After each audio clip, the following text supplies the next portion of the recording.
Dance করবে আর গান গাইবে, আরবিতে গান গাবে।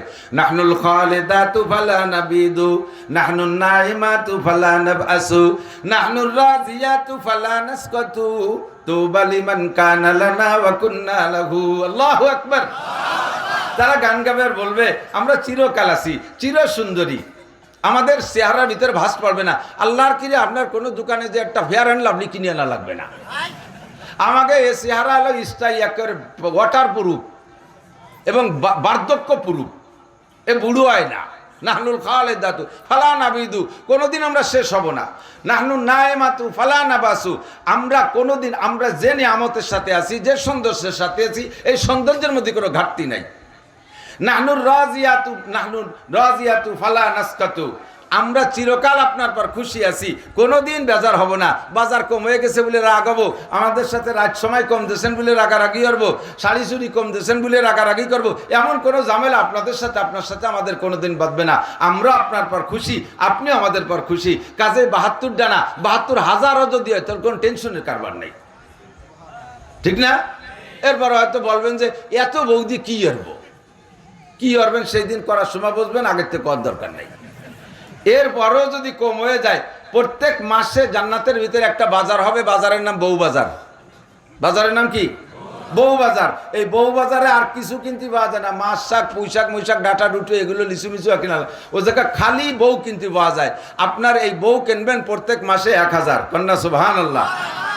এই জান্নাত কি জন্য মানি তাজা ভাইন্না মাই হাতে দিই, এগুলো বলার আমার দরকার আছে। কারণ বিষয়টা যদি রেজাল্ট যদি আমার ভালো মনে হয়, হ্যাঁ, প্রতিদান যদি ভালো বুঝি, তাহলে তার পিছনে যত পরিশ্রম আমি করতে রাজি আছি, ঠিক কি ঠিক না? চাকরিতে যদি ভালো বেতন পাই, তাহলে তার জন্য যত পরিশ্রম করতে রাজি আছি। ব্যবসায় যদি ভালো ভালো আছে, তাহলে ওই ব্যবসা করতে যত পরিশ্রম করতে রাজি আছি। ক্ষেত খামারে যদি ভালো ফসল আসে, তাহলে সেই ক্ষেতের ভিতরে সব করতে রাজি আছি। কাজেই আমার এই জান্নাতের এই ফলাফল এত ভালো, যদি আমি বুঝি, তাহলে তার পিছনে যত পরিশ্রম করতে রাজি আছি না? নামাজ পড়তে হলে পড়বো কি পড়বো না? রোজা রাখতে হলে রাখবো কি রাখবো না? তিলাওয়াত করতে হলে করবো কি করবো না? একটু বলেন, আপনি কি 7 তলা বিল্ডিং এ খুশি থাকবেন, নাকি 6666 তলা পাইলে বেশি খুশি হবেন? 6666 তলা বেশি খুশি না? পাবলিক কেউ কেউ আছে যে আরে আমরা তো নামাজ কালাম যাও একটু পড়ি, কতজন তো মোটেই পড়ে না। তাতে উনি বুঝতেছে যে উনি বাড়ি কিছু কামাই ফেলাইছে।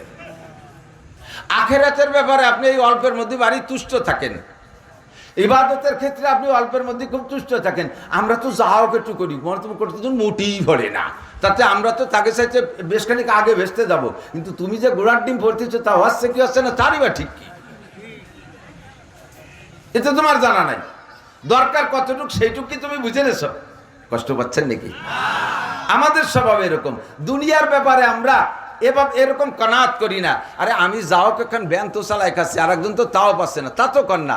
আপনি তো ভ্যান চালানোর পরে কিছুদিন পর আবার অটো কেনার চিন্তায় আছেন, কিছুদিন অটো চালানোর পরে এরপর আবার 4 চাকাওয়ালা কেনার চিন্তায় আছেন। কেন আপনি নীরব থাকেন? আমার তো ভ্যান হলিও আছে, আর একজনের তো তাও নাই, যাক আমি ভ্যানই চালাই খাই, এতে আর বাড়বো না, এ তো কোনো দিন কর না। যা আখেরাতের ব্যাপারে গেলে আমি তো আলহামদুলিল্লাহ একটু জানি, অনেকে তো মোটেই জানেন। আমার অত বড় দালানের দরকার নেই, কোনো মতে 7 তলাটা ভালোই যথেষ্ট। এটাই হলো আপনার বঞ্চিত আর মাহরুম হওয়ার একটা সূত্র। কাজে আমার ফিকির থাকতে হবে, আমি 6666 তলা দালানের মাথায় উঠবো। রাজি আছেন না ইনশাআল্লাহ? এর জন্য আপনাকে 6666 আয়াতওয়ালা কোরআনটাও শিখতে হবে। কথা বলতে যে সরে চলে আসছি। আল্লাহ পাক নবী আলাইহিস সালাতু ওয়াস সালামকে সান্ত্বনা দিলেন, ওমা আলাইকা ইল্লাল বালাগ লা তাহজান ওয়া লা তাখাফ, ভয় পেন না, টেনশন করেন না, দুঃখ নিয়েন না। হিদায়াতের জিম্মাদারি আপনার হাতে না, হিদায়াতের জিম্মাদার আপনি না। হিদায়াতের জিম্মাদার কে? একটু কান্না কে? ইন্নাকা লা তাহদি, আপনি যাকে খুশি তাকে হিদায়াত দিতে পারবেন না। ইন্নাকা লা তাহদি মান আহবাবতা ওয়ালাকিন্নাল্লাহ ইয়াহদি মান ইয়াশা, আল্লাহ যাকে চান তাকে আল্লাহ হিদায়াত দেন। 1-2 কথার মধ্যে হিদায়াত পেয়ে যায়, কথা না শুনেই হিদায়াত পেয়ে যায়। হযরত ওমর ইবনে খাত্তাব খলিফাতুল মুসলিমিন ফারুক আযম রাদিয়াল্লাহু তাআলা আনহু নবী পাকের কাছে কি বলেন? নবী পাকের কাছে হিদায়াত আনতের জন্য রওনা দেয় নাই, নবী পাকের কল্যাণের জন্য রওনা দিয়েছিল। কিচ্ছা সবাই জানেন, ঠিক না? হুজুরের মাথা আনতে গেছে, যাইয়া উনার বোনের বাড়ি ঢুকে সে জায়গা যে দেখে যে তারা সূরা তাহা পড়তেছে, সূরা তাহা তিলাওয়াত করতেছে। সূরা তাহার একটা আয়াত উনার ভিতরে এমনভাবে হিট করছে, উনার বোন বনাই কলেমার দাওয়াতও দেয় নাই। সেখানে হযরত খব্বাব রাদিয়াল্লাহু তাআলা আনহু তাদের উস্তাদ ছিলেন, সেও নাকি কলেমার দাওয়াত দেয় নাই, পড়তেও বলে নাই, যার বোন বোনের তারাও পড়ে নাই। দেখে একটা চামড়ার গায়ে আয়াত লেখা, সূরা তাহার একটা আয়াত লেখা, কুল ইন্নানি আনাল্লাহ লা ইলাহা ইল্লা আনা ফাবুদনি ওয়া আকিমিস সালাতা লিযিকরি। আল্লাহু আকবার। এই আয়াতটা ওমর লেখাপড়া জানে, চামড়ার গায়ে শুধু আয়াতটা চোখে পড়ছে, আর ওই চামড়ার আয়াতের থেকে হযরত ওমরের ভিতরে আয়াতটা ঢুকে গেছে। হযরত ওমরের বোন বলেন, আমার ভাই যখন ওই আয়াতের দিকে তাকাইছে, আমারে পিটাইছে তো আগে পর্যাপ্ত পিটেন, আমার ভাই যখন আয়াতের দিকে তাকাইছে, আমার মনে হলো যেন আমার ভাইয়ের চোখ দিয়ে, আমার ভাইয়ের মুখ থেকে একটা কালো কি যেন বেরোয় গেল, ভিতরে যা কুফরির অন্ধকার ছিল ওইটা বেরোয় গেছে। আর ইতিমধ্যে দেখি ওই চামড়ার থেকে যেন একটা লাইট আমার ভাইয়ের চোখের দিকে যে ঢুকছে, আর এতটুকু ওমর হিদায়াত পেয়ে গেছে। মিস্টার আবু জাহেল নবী পাকের কাছ থেকে প্রায় 2000-এর উপরে মুজিজা দেখছে। এই আবু জাহেল 2000-এর উপরে মুজিজা, নবী পাক যতবার চ্যালেঞ্জ দিয়েছে আবু জাহেল ফেল করছে। নবী আলাইহিস সালাতু ওয়াস সালামের একটা মুজিজা খেয়াল করতেছেন না মনে হয়, এই আটা আটি করে, এই তালবি আলিমরা আটে কে, এ হুজুররা এগুলো এই আটা বন্ধ করেন না। আপনারা যারা দাঁড়িয়ে আছেন জায়গা পাচ্ছেন না বিদায় নাকি? একটু বসলে ভালো লাগবে, দাঁড়ায় থাকলে মনে হয় যেন আপনাদেরও পছন্দ হচ্ছে না নাকি, কি দেখি এরকম একটা এলোমেলো ভাব আমার কাছে ঠায়, একটু বসে বললে ভালো। নবী আলাইহিস সালাম মেরাজে গিয়েছিলেন, স্বপ্নে না সরাসরি? একটু কথা কন, স্বপ্নে না সরাসরি? সরাসরি গিয়েছিলেন। তো নবী যখন এই মেরাজের কিসসা শুনাইলেন, সাহাবায়ে কিরামরাও প্রথম দ্বিধাদ্বন্দ্বের মধ্যে কেউ কেউ পড়ে গেছে, পরে সবাই জায়গা মতো চলে আসে। এই কিসসা আশপাশে যখন ছড়িয়ে পড়ছে, আবু জাহেলের কাছেও চলে গেছে। তা আবু জাহেল এসে কইতেছে, বাতিজা একদিন যা কইছো না কইছো, মানলি মানলাম, না মানলি না মানলাম, তোমার দলে সে কথা শুনে অনেকেই দুর্বলে তোমার দলে চলে যাচ্ছে, কিন্তু এই 2-3 দিন হলে একটা কথা শুনতে, তুমি ইয়া করতে গেছো কে? কি কাকা যান? কয় তুমি নাকি তোমার আল্লাহর বাড়ি গেছিলে, মেরাজ আরশে আজিমে গেছিলে? কয় চাচাজান গেছিলাম। কয় সে তোমার আল্লাহ, তোমার ব্যাপার, তোমার হয়তো আর ধরে টাইম দিয়ে উপরে নিয়ে গেছে, গেলি যেতে পারে, কিন্তু সাথে যে আর কিছু বাজে কথা কয় এইটা কইও না। কয় আর কি কই? তুমি বলে এই জায়গাতে মদিনায় গেছো সেই এক রাত্রি, সেই জায়গা থেকে ফিলিস্তিন গেছো, ওই জায়গাতে আবার ইসরায়েল গেছো, সেই জায়গাতে আবার গেছো কি কয় মুসা আলাইহিস সালামের শ্বশুর বাড়ি, সোহাগ আলাইহিস সালামের বাড়ি ওয়া দিয়ে চলে, তারপরে গেছো আর এক জায়গা, তারপরে মুসা আলাইহিস সালামের যে তুর পাহাড়ে আল্লাহ নবুয়তি দিয়েছে সেই জায়গা গেছো, এরপরে ফিরে বাইতুল মুকাদ্দাসে যে ইমামতি করছো। এই কথাগুলো বাদ দিয়ে আটটুক কইও। হুজুর কাছে আসা জান যা গেছি, তা কবে তো অসুবিধে কি? আর ওটা সুকার আর যা যা কও, এই রাইতে ঘুরার কথা বাদ দাও, তুমি বাইতুল মুকাদ্দাস গেছো, তার প্রমাণ কি? হুজুর কাছে আসা প্রমাণ কি হলে তুমি খুশি? কয় কও তো বাইতুল মুকাদ্দাসের কয়টা জালনা, কয়টা দরজা, এটি কি এটা হওয়ার কথা না? আপনারা যারা নিজ নিজ ঘর বানায় বসবাস করেন, কয়জন মানুষ বলতে পারবেন তাৎক্ষণিকভাবে একেবারে মুহূর্তের ভিতরে আপনার ঘরে কয়টা জানালা আছে? দরজা খুলি কইতে পারেন, কয়টা জানালা আছে কয়জন কইতে পারবেন? আপনার 5তলা বিল্ডিংয়ে কয়টা জানালা আছে কইতে পারবেন? আমার বিল্ডিং আমি বানাইছি, আমি তো জানি না কয়টা বিল্ডিং, আমার মনেই নেই কয়টা জানালা আছে বিল্ডিংয়ে। আর হুজুর আলাইহিস সালাম এক রাত গেছে, আমার নবী কি বাইতুল মুকাদ্দাস জালনা গুনতে গেছে নাকি? আল্লাহ পাক ওই পর্যন্ত নেছে, সব নবী রাসূল আর ফেরেশতাকে আল্লাহ তাআলা ওখানে উপস্থিত করে দিয়ে সবার ইমাম বানানোর জন্য 2 রাকাত নামাজের ইমামতি করানোর জন্য নেছে। হুজুর তো তাই করে এটারে এরপরে উপরে চলে গেছে, জালনা দরজা গুনতে কি সময় পাইছে নাকি? আর জালনা দরজা না কইতে পারলে বাইতুল মুকাদ্দাস বলে যা হয় নাই। হুজুর চিন্তায় পড়ে গেল, এই দাতালটা যদি জব না দেয় তাহলে তো ওবার সারা দেশ ভরে অপপ্রচার দিয়ে বেড়াবে। জিম ধরে চুপ করে বসে রয়েছে, কিভাবে কবে সে বাইতুল মুকাদ্দাসের জালনা তো আমি গুনিয়েছি নেই। এর মধ্যে জিব্রাইলকে আল্লাহ পাঠাইছে, তাড়াতাড়ি যে আমার দোস্তরে সহযোগিতা করো। জিব্রাইল এসে কয়, হুজুর কি চিন্তা করেন? কয় যে দেওয়া নাই। আবু জাহেল জিজ্ঞেস করছে বাইতুল মুকাদ্দাসের কয়টা জালনা, কয়টা দরজা?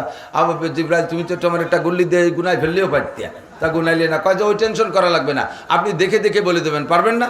কয় দেখবো, ফিরে আবার যাবো কবে, যে সেনতে দেখে এসে কব। কয় যা লাগবে না, এই জায়গায় বসে দেখবেন আপনার সামনে বাইতুল মুকাদ্দাসকে তুলিয়েই না ধরা হবে। একটু চক্ষু বন্ধ করে অন্তর চক্ষু নিক্ষেপ করেন। চর্ম চক্ষু দিয়ে যত দূর দেখা যায়, যত তাড়াতাড়ি দেখা যায়, অন্তর চক্ষু দিয়ে তার চেয়ে বেশি দূরে দেখা যায়। ঠিক ঠিক না? আর জিব্রাইল বাইতুল মুকাদ্দাসটা হুজুরের সামনে এনে ধরছে, আর ঘুরে ঘুরে ঘুরে ঘুরে সব পাশ দেখাচ্ছে। হুজুর মুস্কি মুস্কি হাসে, আর আবু জাহেল কাকা যান একটা খাতা কলম না, আমি গুনিয়ে গুনিয়ে কই তুমি লেহেরাও, পরে আবার কি কি কি জব দাও তার ঠিক কি, তোমার তো বিশ্বাস নেই। আল্লাহ, ডোনাল্ড ট্রাম্পের চাইতেও তো খারাপ, নেতানিয়াহুর চাইতে বেকায়দা। সকালে কয়েকটা বিকেলে কয়েক রাখতে, ওই দুইজন, ঠিক না? আরে আবু জাহেল তার চাইতে বড় নেতা, বড় লিডার। তো এবার আবু জাহেল খাতা ধরছে, হুজুর এক এক করে সব বলে দিলেন। সব বলার পরে বলছে, চাচা তুমি একটা কথা জিজ্ঞাসা করো না, ওটা আমি বলে দিলাম। আমি যেদিন বাইতুল মুকাদ্দাসে গিয়েছিলাম, যে রাত্রে জিবরিল আমারে বুরাকে করে নিয়ে গেল, ওই বুরাকটা বান্ধার জন্য একটা খুঁটির দরকার ছিল। তো বাইতুল মুকাদ্দাসের সামনে দেখবা, গেটের সামনে একটু একটা উঁচু খুঁটি পাথর আছে, ওর গলায় একটা ছিদ্র আছে। ওই জায়গা জিব্রাইল আঙ্গুল দিয়ে খুঁচা মারছে, পাথরটার গলা হুটো হয়ে গেছে, ছিদ্র হয়ে গেছে। ওর ভিতরে রশি বাঁধিয়ে ওই জায়গা বুরাকটা বাঁধিয়ে থুয়ে আমার জিব্রাইল মসজিদের মধ্যে নিয়ে গেছিল। ওই পাথরটা একটু দিয়ে আসছি, কই দি কাকা আছে নাকি? সব লিখে দিছে। 10 জনের একটা টিম পাঠাইছে, যাও দেখে আসো, আইসে আমাকে বলবা, যাবা 1 মাস, আসবা 1 মাস, আর এটাকে ভালো করে পর্যবেক্ষণ করবা 10 দিন, 2 মাস 10 দিন পরে আগে আসবা আমার কাছে, এরপরে যা করার তা আমি করবো, এছাড়া রানীবামে কোথাও যাবা না। এই 10 জন গেছে 1 মাস, আসছে 1 মাস, ওখানে থাকছে 10 মাস, পাই টু পাই মিলিয়ে নিয়ে আসছে। আসার পরে আরো 15-20 দিন চলে যায়, আবু জাহেলের সাথে সাক্ষাৎ নাই। এরা আবু জাহেলের কাছে যায় না। এখন আবু জাহেল চিন্তায় পড়ে গেল, তারা কি আসলো না? ভতে কাটে মুড়ি টুড়ি গেল, হতে তো কত কিছু জয়জাবেলা আছে। পরে লোক পাঠাইয়া খবর নিয়ে দেখে সেই 10 জন মুহাম্মদুর রাসূলুল্লাহ সাল্লাল্লাহু আলাইহি সাল্লামের সামনে বসে রয়েছে। সে 10 জন সাহাবা হয়ে গেছে, কন্যা সুবহানাল্লাহ। গেছে কাফের, আইসা সাহাবা হয়ে গেছে। খবর দিয়ে নিয়ে কয়, কি ব্যাপার, তোদের না কথা ছিল আগে আমার সাথে দেখা করবি? কয়, তোর সাথে আজ তো দায় ঠেই আছি, জীবনেও আসতাম না শয়তান।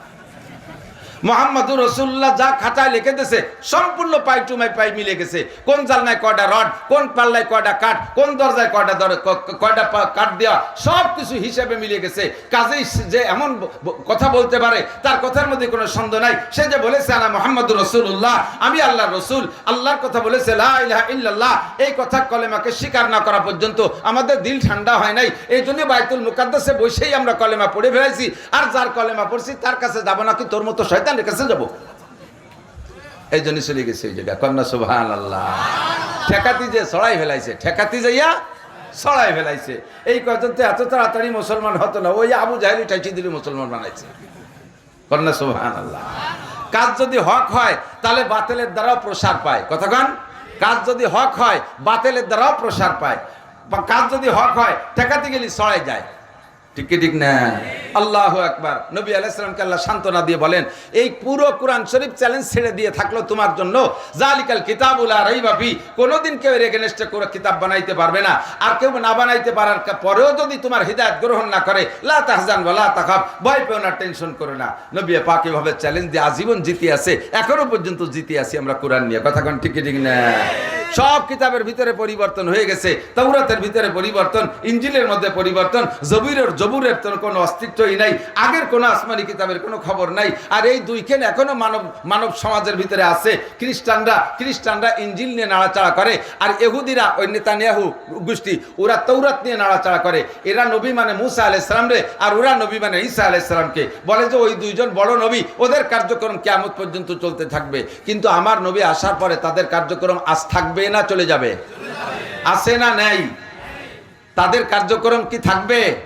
সেগুলো রহিত হয়ে গেছে, বাতিল হয়ে গেছে। এখন চলবে একমাত্র কোরআনের সংবিধান, ঠিক কি ঠিক না? কোরআনের সংবিধান চলবে। আল্লাহু আকবার। তো নবী আলাইহিস সালামের চ্যালেঞ্জ নিয়ে আমরা চলতে আছি। কথা সে জায়গায় চলে যান, আল্লাহ পাক এরকম চ্যালেঞ্জ ছুড়েছেন। তো ও জায়গায় চ্যালেঞ্জ ছাড়ছে কি কইয়া, যে তোমরা সকলে মিলে সম্মিলিতভাবে চেষ্টা চালাই না, নিয়ামত গুণে শেষ করতে পারবা না, এই কথা রয়ে গেছে। তো মুফতি তকি উসমানী বলেন, আমি মনে মনে একটু করলাম যে চ্যালেঞ্জটা গ্রহণ করি। খেয়াল করেন, খুব মজা। চ্যালেঞ্জটা গ্রহণ করি কিভাবে? সারা দুনিয়ায় যা আছে সব গুনতি আমরা 800 কোটি মানুষ। গণবো কয়জনে? 800 কোটি মানুষ। এই 800 কোটি মানুষের ভিতরে ভাগ করে দেয় গোনার পদ্ধতি। জাতিসংঘের মহাসচিব ভাগ করে দিল 7টা মহাদেশের প্রধান, যে 7 মহাদেশের প্রধানের দায়িত্ব দিল, তোমার মহাদেশে যা যা আছে গুনিয়ে দাও, নালি তোমাকে এই জাতিসংঘের সদস্য রাখবো না। এবার মহাদেশ প্রধান একা একা তো গুনিয়ে পারবে না, মহাদেশের মধ্যে যত দেশ আসে সব দেশের প্রেসিডেন্ট আর প্রধানমন্ত্রীর দায়িত্ব দিল, মিয়া তোমার দেশের গুলো গুনিয়ে দাও, তা নাহলে কিন্তু মহাদেশের থেকে খারেজ করে দেবো। এবার সেই দেশের প্রেসিডেন্ট প্রধানমন্ত্রী একা একা তো গুনিয়ে পারবে না, সে তার দেশের ভিতরে যে কটা বিভাগ আছে, ধরে নেন বাংলাদেশ, আমাকে ডক্টর ইউনূস সাহেবের দায়িত্ব দিয়েছে। বাংলাদেশে 64টা জেলা আছে, 64 জন ডিস্ট্রিক্ট জজ কি বলা হয় ডিসি সাহেবের দায়িত্ব দিয়েছে। আপনার ডিস্ট্রিক্টে যে কয়টা আছে গুনিয়ে দেন। ডিসি সাহেব এবার 5টা থানা আছে, থানার টিওনকে বললো তোমার থানায় যে কয়টা আছে গুনিয়ে দাও। টিওনা এবার ইউনিয়নের চেয়ারম্যানকে ডাকছে, তোমার ইউনিয়নে যে কয়টা আছে গুনিয়ে দাও। চেয়ারম্যান সে ভাবি একা একা গুনবে কে রে, সে ভাগ করে দিচ্ছে 9 জন মেম্বার পুরুষ মেম্বার আর 3 জন মহিলা মেম্বার, এই 12 জনে মিলে পুরো গুনিয়ে দিবি। মেম্বাররা এবার ভোটারকে বাড়ি বাড়ি যে কলো তোমাকে বাড়ি আউলাখের গোয়েল ঘর থেকে নিয়ে রান্নাঘর বাথরুম টাথরুম যেখানে যাচ্ছে সব গুনিয়ে দাও। এইভাবে যদি সাই গোষ্ঠী গুণা শুরু হয়ে দিই, কয়দিন লাগে সারা পৃথিবীর সপ্তাহ গুনতি, আর আল্লাহ করে যে গুনিয়ে সত্যি পারবো না। এই চ্যালেঞ্জ এভাবে মনে মনে নিয়ে উনি বললেন আমি 3 বার সাবমেরিনে করে সমুদ্র তলদেশ ভ্রমণে গেছি বিজ্ঞানীদের সাথে। এই চ্যালেঞ্জ উপরের থেকে নিয়ে পানির তলে যাওয়ার পরে আমি চ্যালেঞ্জ ফেরত দিছি, সম্ভব না। পানির নিচে গিয়ে দেখে আসছি পৃথিবীর স্থলভাগে যত সৃষ্টি আছে আল্লাহর, এর চাইতে হাজার হাজার হাজার হাজার লক্ষ কোটি গুণ সৃষ্টি আল্লাহ পানির নিচে তৈরি করে রাখছে। উপরের গুলো সবাই মিলে ডিসিএসপিরা গুনিয়ে মুনিয়ে দিলে পানির তলে গুনতি যাব না, কয় ডুবরি যাবা সে জায়গা। দেশে কয়টা ডুবরি আছে পানির তলে তো গুনবা। কাজে আমার আল্লাহ যা কইছে তাই সত্যি, কথা কোন ঠিক ঠিক না। আল্লাহু আকবার। তো ইন তাউদ্দু নি'মাতাল্লাহি লা তুহসুহা, সব এত নিয়ামত যিনি দিয়েছেন প্রশংসা শুকর কে পাবে? আল্লাহ পাক পাবেন। আল্লাহ শুকরের প্রত্যাশী মানে শুকর না করলে তার পথ কমে যাচ্ছে তা না। আল্লাহ পাক শুকর এবং প্রশংসায় বড় খুশি হয়, যার কারণে নিজেই প্রশংসার ভাষা শিখিয়ে দিয়েছে। আমরা কি দিয়ে কি কই না কই দিশে পাই না পাই, এই জন্য আল্লাহ তাআলা সংক্ষেপে একটা ভাষা শিখিয়ে দিয়েছে, তার নাম হলো আলহামদুলিল্লাহ। বলেন না আলহামদুলিল্লাহ। আল্লাহ কায় প্রশংসা করবা, শুকর আদায় করবা, আমার 5 পাইরও লাভ নাই। তোমরা সবাই মিলে প্রশংসা করলে আমি আল্লাহ খুশিতে আর একখান বড় চেয়ার বানাইয়া একটু উঁচু হইয়ে বসি তা না। আর সবাই মিলে আমার নাশক্র করলেও আমি রাগ করে চেয়ারের তেনে আমি খেজুরির বাটি বিছে নিচে শুয়ে থাকি, এরকমও না। আমি আল্লাহ যেখানে আছে এখানেই থাকি। তবে যদি শুকর আদায় করো তোমার লাভ, শুকর আদায় করবা তোমার লাভ। লাইন শাকারতুম লাযিদান্নাকুম, তুমি যে নিয়ামতের শুকর আদায় করবে ওই নিয়ামত বাড়িয়ে দেব। আল্লাহ পাক বলেন তাহলে শুকর করলে কি আল্লাহর লাভ না আমার লাভ? আল্লাহর লাভ না আমার লাভ? এই দুনিয়াও দেখবেন কোন একজন বড় লোক আপনার 5,000 টাকা দিছে, তারে আপনি থ্যাংক ইউ ধন্যবাদ দিলেন, হাতে একটা চুমো খাইলেন, বললেন যে কাকা এই পুরো যশস্ব শশী ফেলাইছি, কেউ চাকরি পয়সাও দেয় নেই, আল্লাহ যে আপনার কি কলিজা দিছে, আপনার চাইতে আপনার কলিজা বড়, বাঙ্গির চাইতে বেশি বড়, আপনি এত বড় হলেন কিভাবে? এইভাবে চাটকি চাটাম মারলে কয় বাবা আগামী শুক্রবারে আবার আসিস। ঠিক না? পক্ষান্তরে 5,000 টাকা দেওয়ার পরে এই মানসি দেয় নাকি? তারপরে মোটা মোটা 3-4 মাইরি দিয়ে কবে না যা তোর কোন বাপ আছে তার কাছে কাইবি লেগে কবে না? তাহলে দুনিয়া মানুষের প্রশংসা করলে সে জায়গা থেকে আর ভালো পাওয়া যায়। আল্লাহ কামুল হাকিমিনও তাই বলেন, লাইন শাকারতুম লাযিদান্নাকুম, আমার যে নিয়ামতের শুকর আদায় করবা ওই নিয়ামত বাড়িয়ে দেব। আপনারা শারীরিকভাবে কেমন আছেন? না হুজুর গ্যাস্ট্রিক, ডায়াবেটিস 28, হার্ট স্ট্রোক করছিলাম, এর শুনতে চাইনি তো। আপনি এই জায়গায় বসেই বলবেন যে যে রোগেই রুগী আছেন না কেন, আপনি ওই রোগ নিয়ে এখানে আসতে পারছেন। আপনার ওই নামের রুগী এখনো ঘরের থেকে বেরোতে পারে না, হাসপাতালে আইসিইউতে আছে, জীবনের শেষ নিঃশ্বাসের অপেক্ষায় আছে, ওই ডায়াবেটিসে, ওই গ্যাস্ট্রিকে, ওই আলসারে, ওই ক্যান্সারে। তো সেই ক্যান্সার, সেই আলসার, সেই ডায়াবেটিস আপনার থাকা সত্ত্বেও আপনি মাঠ পর্যন্ত আসতে পারছেন। কাজেই ওই লোকের তুলনায় আপনি মন্দ না, ভালো। অতএব আপনাকে শুকর আদায় করতে হবে আলহামদুলিল্লাহ। কখনো বলবে না না ভালো নাই, আল্লাহ তো পাইছে আমারে। আছে না? আমার এক মামা ছিল, কয় মিয়া মোটা বকানি দুটিয়ে দিয়ে কয় আল্লাহরও দোষ আছে। এই 3 চিল্লাইতে আইসে পারলাম না, মার কাছে থাকতে থাকতে খবর শুনলাম যে আমার বড় গরুটা মরে গেছে, আমার বড় গরুটা মারা গেছে। তো তবলিগি গেলাম কি জন্য, আমার গরু মরল কে? আইসে শুনি যে আমার সে কলই খেতে থেকে কলই সরে নিয়ে গেছে, এ ক্ষতি সে ক্ষতি। তা এ করি আমার লাভ কি? আল্লাহ পাক রব্বুল আলামিন মাল যেমন তার তাহকিক আর যাচাইও সেরকম করে। সব মালের তাহকিক, সব মালের বিশ্লেষণ একরকম হয় না, কথা কোন ঠিক না? তাহকিক বিশ্লেষণ বোঝেন তো? বাঙ্গাড়ি বিক্রি হয় না আপনাদের এলাকায়? বাঙ্গাড়ি আছে না? আপনাকে এদিক না হলেও আমাকে গোপালগঞ্জেতে কোটালি পাড়ালারা, আমরা গোপালগঞ্জেরাই বাঙ্গাড়ি বঙ্গড়ি গুছাই গেছাই এনে দেয়, এই জায়গা থেকে বিভিন্ন দিক চলে যায়। তো এই বাঙ্গাড়ি কিনা বেচা হয়, বাঙ্গাড়ি কিনা বেচা হয় না, স্বর্ণ কিনা বেচা হয়, হয়তো স্বর্ণ কিনা বেচা হয় না। আপনি এত বড় 2 কানের দুল নিয়ে গেছেন স্বর্ণকারের কাছে, বাবা এই 2 মাইফি দেওয়া দিয়ে কট্টুকায়, ও কি ওই কাঁচা অবস্থায় মাপ দিয়েই দাম দরায় কিনে নেবে? ও কাকা বসেন, এর মধ্যে কি দেখি আছে। 1 পোড়া 2 পোড়া 3 পোড়া, পোড়ায় পানি হয়ে যায়, জমায় বাড়ি হয়ে গলায়, এইভাবে পোড়াতে পোড়াতে 7-8 পোড়া দেওয়ার পরে এত বড় কানের দুল 2 বোতামের মতো হয়ে গেছে। এমন ওই সে স্বর্ণওয়ালা কয়, বাবা তোর পায়ে ধরে আর পোড়াইস নেই, ফিরে পোড়া দিলে থাকবে না। কয় যে কাকা আর একটা পোড়া দেবো, কারণ এর ভরি আলো 2 লাখ টাকা, ওর মধ্যে 1 চুল পরিমাণ 1 জাররা পরিমাণ খাইতে থাকতে আমি কিনবো না, ঠিক না? পুড়াতি বাড়িতে পুড়ায় বাড়ি, পুড়ায় বাড়ি, সে সোনার জানবারও ফেলাই দিচ্ছে, এত বড় কানের দুল বুতাম বানায় ফেলাই দিচ্ছে। ভরি আলো 2 লাখ, ভরি কত? 2 লাখ টাকা, ঠিক না? আর এই যে বাঙ্গাড়ি কেনেন, বাঙ্গা লোহা পুরন সাইকেল, বাঙ্গা রিক্সা, কত তা একই ওইভাবে পুড়াই পিটাই একের বাসাই কোটাই করে শেষে কেজি ধরে মাপে। ও যেভাবে আছে ওইভাবে মাপিয়ে দেয়, 2 মনের সাথে 5-7 মাটিও চলে যায়, 16 টাকা কেজি, ঠিক না? তো যে জিনিস যেমন সে জিনিসকে আল্লাহ তাআলা, সে জিনিসকে আমরাও যাচাই বাছাই সেরকম করি। কাফের মুশরিক বেঈমান হিন্দু বৌদ্ধ খ্রিস্টান ও বাঙ্গাড়ি 16 টাকা কেজি, ওর সাথে 5 মণ মাটি চলে, এগুলি কিছু আসে যায় না। এই জন্য আকাম কুকাম ভালো মন্দ যাই কিছু করে আল্লাহ তাআলা তাদেরকে তাৎক্ষণিকভাবে ধরে না, কিন্তু মুসলমান অন্যায় করলে এইটা আল্লাহ সহ্য করতে পারে না। তুই হলো 2 লাখ টাকা ভরি, তোর মধ্যে খাইতে থাকবে কে? তোর মধ্যে খাইতে থাকবে কে? তুই কেন রোজা রাখবি না? এই জন্য তোর ঠ্যাং ভেঙে ফেলাই দেবো। তুই কেন গান শুনতে যাবি? তোর চাকা ভাঙচার করে দেবো। তুই মুসলমানের বাচ্চা, কেন দুর্গা পূজায় গেলি? তুই কেন জায়গা যাইয়ে সেই বাড়ি থেকে প্রসাদ খালি? প্রসাদ না প্রসাব খাইছে, কি খাইছে তা আল্লাহ জানে। হিন্দু বাড়ি যাইয়া এই কুলুকির ডেলা কেন খালি? নাড়ু নাড়ু নাড়ু নাড়ু খাই না, দাঁত বাড়ে বৌদিকে মতো ভালো মানুষ হয় না। ঈদের সময় কত মুসলমানের বাড়ি গেলাম, একটু সিমাই দিল না, আর বৌদিরা আমাকে এরকম নাড়ু খাওয়াইছে। তুমি বৌদির বাড়ি নাড়ু না খাইয়া মাদ্রাসায় আইসো, পোলাপান মাটি দিয়ে কুলুকির ডেলা বানাই দিচ্ছে, ও 3টে খাইয়া গেলাস পানিকে বাড়ি চলে যাই। সুসুও লজ্জা ঘৃণা বলতে কিছু নেই। রাগ করলেন নাকি? বাঙ্গাড়ি, সে বাঙ্গাড়ি কত, ওদের তো দুনিয়ায় কত উন্নতি। আরে উন্নতি কি, বাঙ্গাড়ির স্তূপ যত বড় হয়, স্বর্ণের স্তূপ কি অত বড় হয়? কতক্ষণ?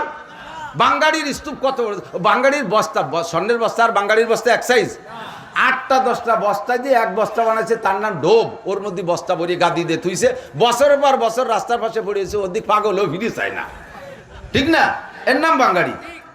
আর স্বর্ণ একটু যারা পথে ঘাটে রাস্তায় দিয়ে খুব তাকায় গভীরভাবে, স্বর্ণ ইমিটেশন না কি স্বর্ণ দৈরিয়ে নিয়ে খুঁটিয়ে পাইয়ে তাড়াতাড়ি স্বর্ণকারের কাছে চলে গেছে, শিকশিক করতেছে, একটুকু নিয়ে তার আলাদা একটা মর্যাদা। ও বস্তা ভরা থাকে না, মোমেন বস্তা ভরা থাকে না, মোমেনের পরিমাণ কম হবে, শকর কর্নেওয়ালা কম হবে। দেখবেন ভালো কাজ, কোরআন শরীফের ভিতরে আয়াত পড়বেন, যত ভালোর ব্যাপারে আল্লাহ তাআলা কম বলছে, কলিলুম মিন ইবাদিয়াশ শাকুর কলিলাম মা তাযাক্কারুন কলিলাম মা তুমিনুন কলিলাম মা তুমিনুন। ইমানদারের সংখ্যা কম হবে, কলিলাম মা তাযাক্কারুন। উপদেশ গ্রহণ কর্নেওয়ালার সংখ্যা কম হবে, কলিলাম মা তাশকুরুন কলিলাম মা তাশকুরুন। শকর কর্নেওয়ালার সংখ্যা কম হবে, আর না শকর কর্নেওয়ালার সংখ্যা বেশি হবে, বেঈমানের সংখ্যা বেশি হবে, কাফেরের সংখ্যা বেশি হবে। আর বেশি হইছে বিলা উরাই হক, আর আমরা কম বিদায় না হক। এটা কেমন হবে যে বাঙ্গাড়ির বস্তা বড় বস্তা দিকে তারে আপনি দামি মনে করবেন, স্বর্ণের পলিতে স্বর্ণের ব্যাগটা ছোট্ট মনে করে তারে আপনি কম দামি মনে করবেন। আপনি যেমন বোকা, ও জায়গা আপনি এরকম বোকা। কথা বলেন ঠিক ঠিক না? আমরা পরিমাণে কম, আমরা ছোট হলেও আমরাই হক, আমরাই আসল। বলেন আলহামদুলিল্লাহ। আপনার ধর্মের উপরে আপনি খুশি না বেজার? ইসলাম ধর্মের উপরে খুশি না বেজার? মুসলমান হইয়েই মাইডা খাইছি, তুমি হিন্দু হয়ে যাও, যাও খ্রিস্টান হয়ে যাও, গ্রিন কার্ড দিয়ে আমেরিকা নিয়ে তোমার সিটিজেন বানায় দেবে। বুঝবা চক্ষু বন্ধ করলে। ফাসাউফা তারা ইদান কাশাফাল গুবারু আপারাসুন তাহতা রিজলিকা আম হিমারু। ফাসাউফা তারা ইদান কাশাফাল গুবারু আপারাসুন তাহতা রিজলিকা আম হিমারু। দুনিয়ায় থাকতে তুমি বুঝতেছো না ঘোড়ার পিঠে বসা না গাধার পিঠে বসা। চক্ষু বন্ধ করার পরে তুমি বুঝবা ঘোড়ার পিঠে বসা আছো না গাধার পিঠে বসা আছো। আরে দুনিয়ায় থাইকা দুনিয়াদাররা এভাবে সাটকি সাটান গল্প মারতে পারে, তারা আত্মগর্ব আত্মগৌরব করতেই পারে। ওগুলো সব প্রমাণ হবে চক্ষু বন্ধ করে কবরে যাওয়ার পরে। কথা কোন ঠিক না? মরার পরে 1 নম্বর রিমান্ড হলো কবর। ওই রিমান্ডে ওই হাজতখানায় বসে বৈশা যখন 14 মনে গুরজুর বাড়ি খাবা, সেই সময় চিৎকার মেরে বলবা, কি বলবা? আল্লাহ বুঝি নাই যে তুমি আল্লাহ হক, রব্বানা আবসারনা ওয়া সামি'না ফারজি'না না'মাল সালিহান ইন্না মুকিনুন। দুনিয়ায় থাকতে বুঝি নাই, ওলামায়ে কেরামরা চিৎকার মারছে, নবী রাসূলুল্লাহ কালেমার দাওয়াত দিয়েছে, এ কথা দুনিয়ায় থাকতে বুঝতে পারি নাই। কবরে আযাব হবে এটা বিশ্বাস করতে পারি নাই। মনে করছিলাম যে মাটি মারা যাব তো মরা পর্যন্ত শেষ, এখন তো দেখি সব আছে। আর একটা বার সুযোগ দাও, রব্বানা আবসারনা ওয়া সামি'না, সব দেখতেছি আর শুনতেছি, ফারজি'না না'মাল সালিহান, আর একটা বার দুনিয়ায় পাঠিয়ে দাও, নেক আমল করব। একটা বার অনেক আমল ছাড়বো না, নামাজ ছাড়বো না, রোজা ছাড়বো না, যা বলছে শরীয়তে সব মানবো, না'মাল সালিহা। আল্লাহ পাক বলবেন কাল্লা, আর হবে না। রব্বানা আখরিজনা মিনহা ফাইন উদনা ফাইন্না জালিমুন। ধরাতে দিন পড়বা কবরে যাইয়া, হে মুসলমান, মুসলমান হওয়ার পরে তুমি ইসলামকে ভালোবাসো না, তুমি অমুসলমানদের কালচার পছন্দ করো, তাদের সবকিছু তোমার ভালো লাগে। তুমিও মনে রাখো, যেদিন ধরা পড়বা কবরে সেদিন বলবা রব্বানা আখরিজনা মিনহা ফাইন উদনা ফাইন্না জালিমুন। আল্লাহ আরেকটা বার দুনিয়ায় পাঠিয়ে দাও, আরেকটা বার দুনিয়ায় পাঠিয়ে দাও, ফাইন উদনা ফাইন্না জালিমুন। যে অন্যায়ের কারণে অ্যারেস্ট হয়েছি, এই অন্যায় যদি আরেকবার কোনোদিন করি, তাহলে সেদিন জালেম সাব্যস্ত করে যে বিচার করবা, আর কোনো আপিল করব না, আর কোনো কথা বলবো না। আল্লাহ বলবেন, কি বলবেন জানেন?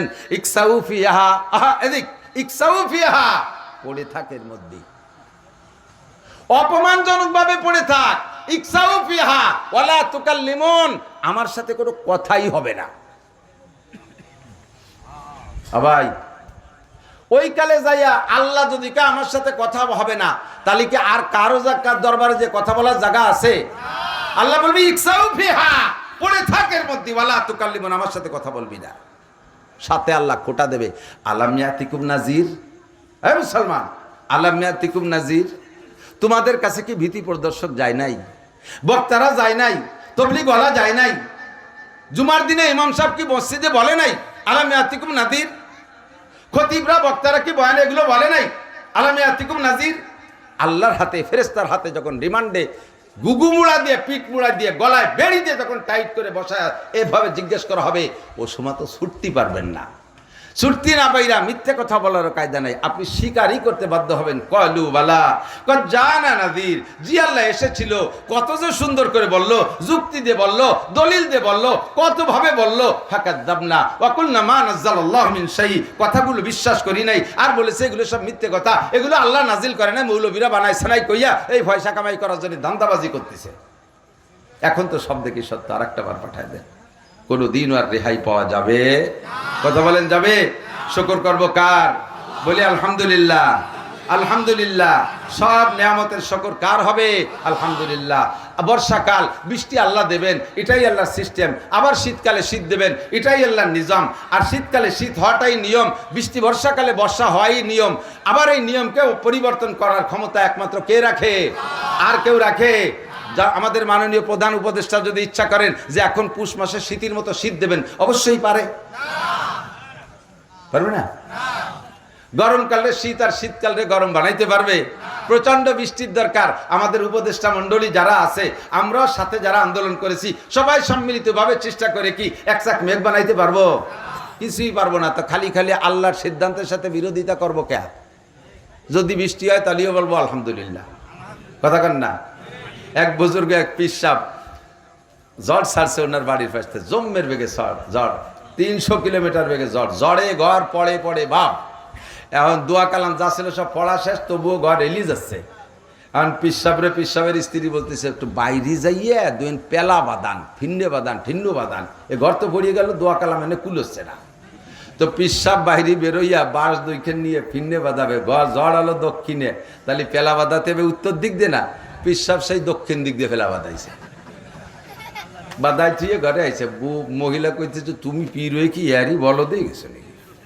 জ্বরও যেদিকের পেলাও সেদিকের বাতাতে উল্টো দিক।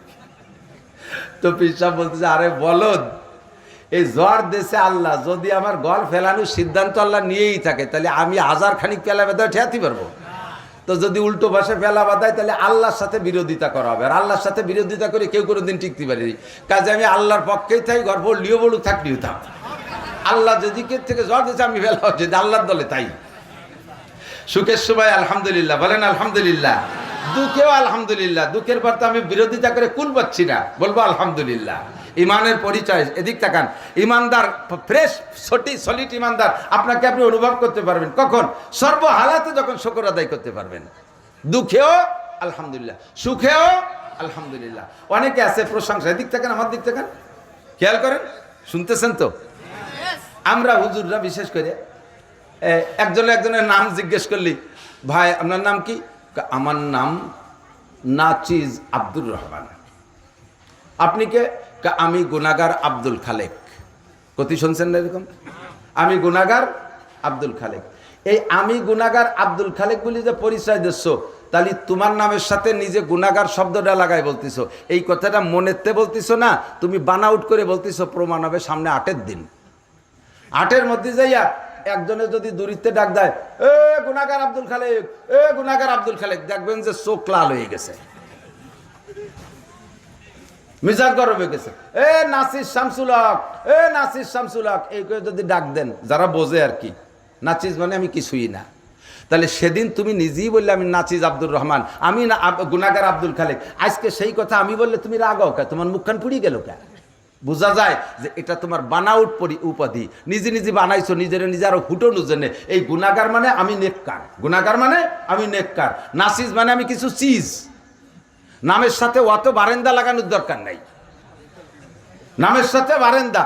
আমরা বক্তার এই আমার নামে যুক্তিবাদী দেয়, আল্লাহর কসম আমার বয়ানে শুনে থাকবেন, আমি কতভাবে যুক্তিবাদীর প্রতিবাদ করছি। যে যুক্তিবাদী, আসল যুক্তিবাদী হলো শয়তান, আর সে যুক্তি দিয়ে সে বাঁচতে পারে নাই। এই জন্য শয়তানের যুক্তিবাদী শব্দটা আমার সাথে আমার ভালো লাগে না।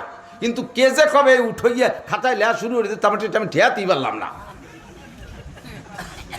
বুলবুলি, ফুলকুলি, এটা ওটা সেটা কত তাজে লাগায়। নামের এত বারেন্দার দরকার কি? এই বারেন্দা লাগানিটাই হলো রিয়ার আলামত, মানে নিজেকে নিজে ছোট মুখে প্রকাশ করা হলেও আসলে এটা মুখে অন্তরে কথা না, এটা হলো মুখের কথা। নিজেকে নিজে গুনাহগার দাবি করা, এটা বলারই দরকার নাই। আমার নামটা আমি বলে দিলাম, আমার নামটা আমি বলে দিলাম।